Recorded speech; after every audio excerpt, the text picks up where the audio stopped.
කල්යාණ යෝගාශ්‍රම සංස්ථාවේදී මහෝපාද්‍ය යෝගාශ්‍රමාධිපති නායක ස්වාමීන් වහන්සේ ඇතුළු සියලුම මහා සංඝරත්නයන් අවසරයි. එනිදා තියෙන්නේ කාර්යක්‍රමානුකූලව මතක වස්ත්‍රය සහ පරිස්කාර පූජාව සිදු කිරීම. අපේ රාජ්‍ය ස්වාමීන් වහන්සේ මහා ලේකකාරී ස්වාමීන් වහන්සේ පවසන පරිදි මේ අපවත් වී වදාළ සියලුම ස්වාමීන් වහන්සේලා පින්වතුනි ආචින්න කර්ම ආසන්න කර්ම වලින් තමයි යුක්තව තමයි කාලක්‍රියා කළේ. යම් භවයක කාලක්‍රියා කරලා ඊළඟ භවයේ උපදිනකොට කර්මයේ උපදින ඉදිරිපත් වෙන ක්‍රමවේදයක් තියෙනවා.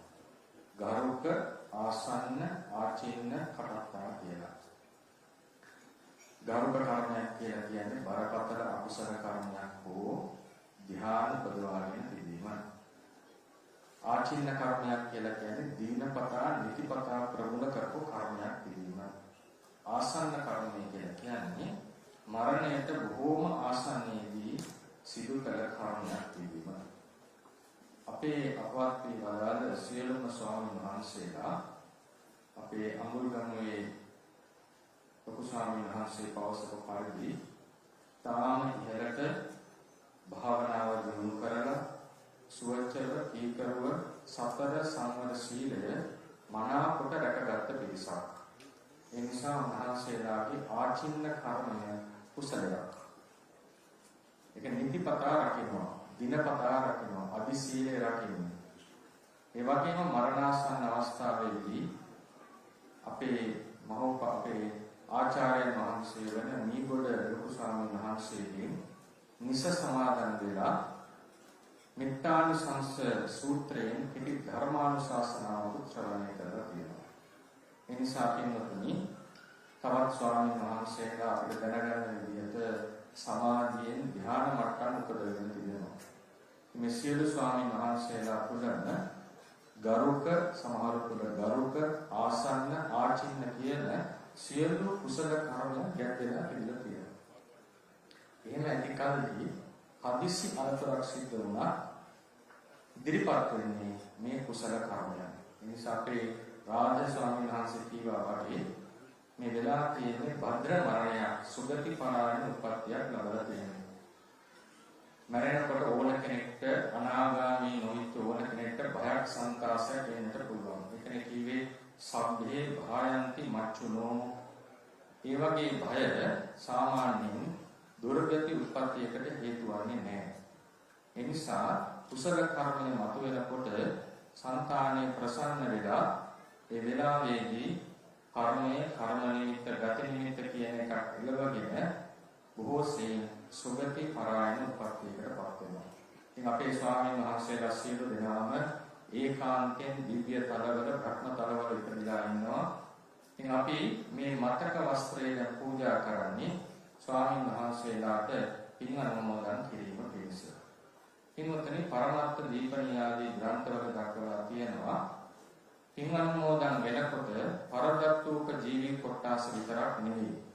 විනිපාතික අසුරයෝ, බේමාතික අසුරයෝ, භූමාටු දෙවිවරු, වෘක්ෂ දෙවිවරු පවා පුණ්‍යානුමෝදනාව ලබනවා. සබ්බ දානං ධම්ම දානං ජිනාති යන දේශනා පාළියේහි අර්ථ කතාවට අනුව සක්‍ර දේවේන්ද්‍රයා දක්වා සියලු දෙවිවරු පින් අනුමෝදන් වෙනවා. ඒ වගේම දිව්‍ය තලවල උත්පත්තිය ලබන්නා වූ සත්වයන්ගේ ස්වභාවය තමයි තමන්ගේ උත්පත්තියට හේතු වෙච්ච කර්මය ස්ථානය පිරික්සා බලන එක. එනිසා සුගති පරායන උත්පත්ති ලැබූ ස්වාමීන් වහන්සේලා තමන් පුණ්‍යවන්ත ජීවිතවලට පත් වෙලා හිටියා.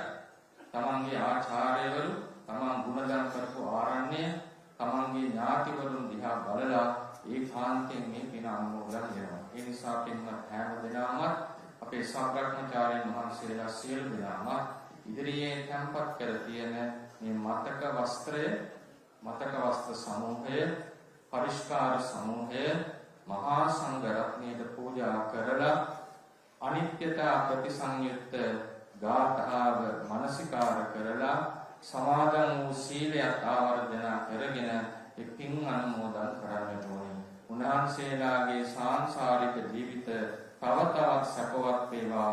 සුගතියෙන් සුගතියට යාවා. සසර වසනාතුරාවට කිසිදු අකල් මරණයකටපත් නොවේවා කියන හිත ඇති කරගෙන කෙටියෙන් නමුත් සංගුණ ආවර්ජනා කරමින් අපි මතක වස්ත්‍රය පූජා කරමු. කෙටියෙන් ආවර්ජනා කරගමු සංගුණ ටික. ඒ භාග්‍යවත් අරිහත් සම්මා සම්බුදුරජාණන් වහන්සේගේ ශ්‍රාවක පුත්‍ර භාවයට පැමිණියා වූ මහා සංඝරත්නය නොවරදින ප්‍රතිපදාවට නීයානික ප්‍රතිපදාවට පිළිපන් බැවින් සුපටිපන්න නම් වලසේක. ගෝමුත්‍ර වංක ප්‍රතිපදාව, නංගල කෝටි වංක ප්‍රතිපදාව, චන්ද්‍රලේඛා වංක ප්‍රතිපදාව වැනි වක්කු ප්‍රතිපදාවන්ගෙන් බැහැරව ඍජු වූ කුසල වූ ප්‍රතිපදාවට පිළිපන් බැවින් උජුපටිපන්න නම් වලසේක. සංකත වූ කාම රූප අරූප තලයන්හි නතර නොවි අසංකත ධාතු නම් වූ ඥාය නම් වූ නිර්වාණ ධාතුවටම වැටුණා වූ ප්‍රතිපදාවට පිළිපන් බැවින් ඥාය පටිපන්න නම් වනසේක.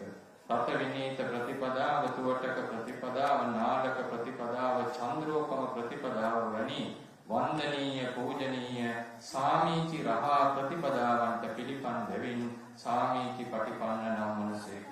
යොදුන් සිය ගණන් දහස් ගණන් දුර සිට ශක්‍ර ස්වයාම සන්තුෂිත ආදී දිව්‍ය පුත්‍රයන් විසින් පවා ගෙනෙන්නා වූ සිව්පසය පිළිගැනීමට සුදුසු වන හේයින් පාහුනේය නම් වනසේක. රාජ මහා මාත්‍යාදීන් සඳහාද ආගන්තුකයන්ද සඳහාද තරකස් කළා වූ ප්‍රණීත සිව්පසය අග්‍ර කොටස පිළිගැන්වීමට සුදුසු වන බැවින් පාහුනේය නම් වනසේක. මෙලොව සැප පතාගෙන පරලොව සැප පතාගෙන අනුන් උදෙසා තමන් උදෙසා නිවන් උදෙසා පිළිගන්වන්නා වූ දක්ෂිනාව පිළිගැනීමට සුදුසු වන බැවින් දක්ඛිනේය නම් වනසේක. දොහොත් මුදුනේ තබා වන්දනාමාන කරන උන්ට ආයු වර්ණ සැප බල ප්‍රඥා කෙලවර නිර්වාණ සම්පත්තිය ලබා දෙන ගුණ මහත්වයෙන් යුක්ත වන බැවින් අංජලි කරණීය නම් වනසේක. සදෙව් ලෝකවාසී දෙවියනට මනුලෝවැසි මිනිසුනට පසළොස් රූපාවතර බ්‍රහ්ම ලෝකවාසී බ්‍රහ්මයනට කුසල් නැමැති සරු බීජ වපුරවා සරුවස් වනු නෙලා ගැනීමට උත්තර වූ ශේස්ත්‍රය වන බැවින් අනුත්තරම් පුණ්‍යක් එත්තම් ලෝකස්ස නම් වනසේක. මෙසේ පුද්ගල වශයෙන් අටවැදෑරුම් වූද යුගල වශයෙන් සතරවැදෑරුම් වූද ත්‍රිවිද්‍යාලාභී පටිසම්භිදාලාභී අභිඥාලාභී වශයෙන් තෙවදෑරුම් වූද සංඛ්‍යා වශයෙන් අප්‍රමේය වූද ගුණ වශයෙන් අනන්ත වූද ඒ මහා සංඝරත්නයට මේ සියලු පූජාව පූජා කරමු. ඒ පූජාවන්ගෙන් අපේ ස්වාමීන් වහන්සේලා සියලු දෙනාම ඉන්නා වූ සුගති ආත්ම භාවවල සිට මේ අනුමෝදන් වීමෙන් සුගති පරායන වෙත්වා, ජෝති පරායන වෙත්වා. සසර වසනාතුරාවට මෙවන් වූ අකල් මරණයන්ට භාජනය නොවි මරණයන්ගේ අනුත්පාද නිරෝධය වූ නිර්වාණ ධාතුවෙන්ම සැනසෙත්වා කියන හිත ඇති කරගෙන මා කියන මේ වාක්‍යය කියලා පරිස්කාර මතක වස්ත්‍ර පූජා කරමු. ඕකාසමයං බන්තේ ඉමානි මතක වත්තානි සපරිත්තාරානි ඉමේ සංඛේර වරාණං නොඥාතිනං සංඝ මොක්ඛ හිතක්ඛාය වික්ඛු සංඝස්ස දේම යම්පි මයං බන්තේ ඉමානි මතක වත්තානි සපරික්ඛාරානි ඉමේ සංඛේර වරාණං නොඥාතිනං සංඝ මොක්ඛ හිතක්ඛාය සංඝස්ස දේම තතියම්පි මයං බන්තේ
ඉස්සරහින් ස්වාමීන් වහන්සේට පූජා කරා.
Kan badan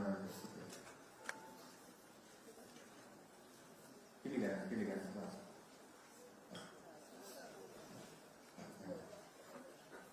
Nagatawa kita pinangodan karmo Jango nyati namgo tu sukita untuk nyatayo Jango kanwakati namgo tu sukita untuk nyatayo Jango nyati namgo tu sukita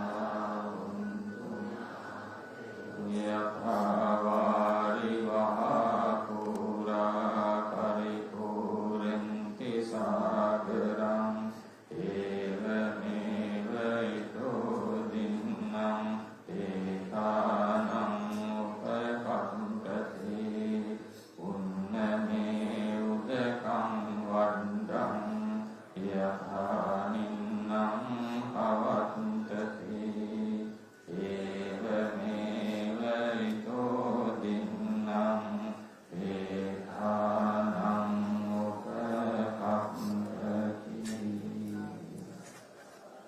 සිරුපෙන් බහගෙන කෙනින් පිටරි ගියාසේ ගංගාවලින් ගලන ජලයෙන් මහා සමුද්‍රය ඉතිරි පැතිරී යන්නාසේ ඉහළ ස්ථාන වලට රැසෙන වැසි ජලයෙන් පහළ ස්ථාන ඉතිරි යන්නාසේ අපගේ මේ පින ස්වාමීන් වහන්සේලාට ඥාතිවරුන් වෙත පැමිණේවා උන්වහන්සේලා පිනෙන් ඉතිරි පැතිරි යෙත්වා කිසි විටක අකල් මරණයට භාජනය නොවි සසර දුක් කෙලවර කර ගනිත්වා කියලා